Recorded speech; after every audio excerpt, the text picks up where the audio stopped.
PRAN key roast செய்கிறது எப்படின்னு தான் பார்க்க போகிறோம். ப்ரான் கீ ரோஸ்ட் வந்து செய்கிறதுக்கு ஃபஸ்ட்டு நல்லா ஃப்ரெஷ்ஷாக க்ளீன் பண்ண ப்ரானில் ஒரு பவுலில் போட்டு அதில் வந்து காஷ்மீரி மசாலா, கொரியாண்டர் பவுடர், மஞ்சத்தூள் கொஞ்சம், அதுக்கப்புறம் கொஞ்சம் சீரகத்தூள், அப்புறம் கொஞ்சம் பெப்பர் பவுடர் இதெல்லாம் வந்து ஆட் பண்ணிக்கோங்க.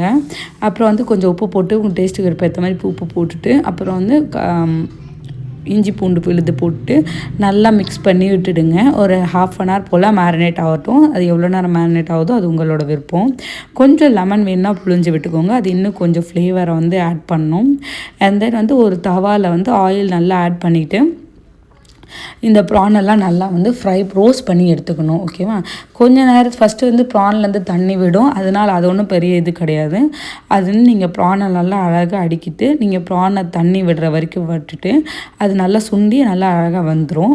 அதுக்கப்புறம் ஒரு தனியாக ஒரு கடாயில் நீங்கள் வந்து எண்ணெய் ஊற்றிட்டு கொஞ்சம் அதில் நெய் ஆட் பண்ணிட்டு பட்டை, லவங்கம், இந்த பிரியாணி மசாலா பொருட்கள்லாம் போட்டுட்டு ஏலக்காய், ஸ்டார் அனீஸ் எல்லாத்தையும் போட்டுட்டு சின்ன ஃபைனாக சாப் பண்ண ஆனியன்ஸ், அப்புறம் கொஞ்சம் கருவேப்பிலெல்லாம் போட்டு நல்லா வதக்கி விட்டுருங்க. அப்புறம் நான் அரைச்சி வச்ச தக்காளி விழுதை கொஞ்சம் அதில் ஆட் பண்ணிக்கிறேன். அப்புறம் இதை வந்து நல்லா மிக்ஸ் பண்ணி விட்டுட்ட பிறகு கொஞ்சம் நீங்கள் ஆயில் கீலாம் நல்லா ஆட் பண்ணும்போது நல்லா பேஸ்ட் மாதிரி வந்துடும். அப்புறம் இந்த பேஸ்ட்டில் வந்து நீங்கள் வந்து அந்த பொரிச்சு வச்சுருக்க ப்ரானை வந்து ஆட் பண்ணிக்கணும். இதில் நீங்கள் வந்து சோயா கொஞ்சம் ஆட் பண்ணிக்கிட்டாலும் ஓகே தான். சோயா சாஸ் ஆட் பண்ணாலும் ஓகே தான். இல்லைனாலும் ஒன்றும் பிரச்சனை கிடையாது. இதுவே வந்து நல்லா தான் இருக்கும். இந்த சாஸ் இதெல்லாம் வேணான்னு நினைக்கிறவங்க இதை இப்படியே வந்து ஆட் பண்ணிக்கிறது நல்லது. அதுக்கப்புறம் வந்து நேராக வந்து இதுதான் வந்து ப்ரான் கீ ரோஸ்ட்டுக்கான ரெசிபி. கொஞ்சம் பச்சை மிளகா போட்டுட்டு நான் வந்து ஆஃப் பண்ணிட்டேன். ஏன்னா வந்து இந்த மாதிரி ட்ரை வேக வைக்காத பச்சை மிளகா லாஸ்ட் ஆட் பண்ணும்போது அது இன்னும் கொஞ்சம் ஃப்ளேவர் கொண்டு வரும். அண்ட் இதுதான் வந்து ப்ரான் கீ ரோஸ்ட்டோட ரெசிபி. நெக்ஸ்ட்டு நான் என்ன பண்ணேன்னா வந்து இதை ப்ரான் கீ ரோஸ்ட். நெக்ஸ்ட் நான் என்ன பண்ணேன்னா சிக்கன் 65 மாதிரி பண்ணிடலான்னு சொல்லிட்டு சிக்கனில் வந்து நல்லா சிக்கனை வாஷ் பண்ணி வச்சுட்டு சிக்கன் 65 மசாலா, அப்புறம் வந்து கொஞ்சம் லெமன் ஜூஸ், அப்புறம் கொஞ்சம் கர்ட், அப்புறம் இஞ்சி பூண்டு விழுது, அப்புறம் கொஞ்சம் வந்து கார்ன்ஃப்ளவர் மாவு, கொஞ்சம் அரிசி மாவு இதெல்லாம் வந்து நீங்கள் ஆட் பண்ணிவிட்டு நல்லா மிக்ஸ் பண்ணிக்கோங்க. எனக்கு கொஞ்சம் காரம் கம்மியாக இருந்தனால நான் என்ன பண்ணேன்னா கொஞ்சம் காஷ்மீரி சில்லி பவுடர் ஆட் பண்ணேன்.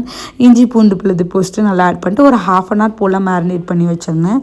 மேரினேட் பண்ணி வச்சுட்டு நான் வந்து அதே தோசை தவாவில் வந்து கொஞ்சம் எண்ணெய் விட்டுட்டு இதை வந்து ஃப்ரை பண்ணி நல்லா எடுத்துகிட்டு நீங்கள் எவ்வளோ இது ஷாலோ ஃப்ரை பண்ணாலே போதும். ரொம்ப வந்து எண்ணெயில் போட்டு டேரெக்டாக பொரிக்கணும்னு அவசியம் கிடையாது.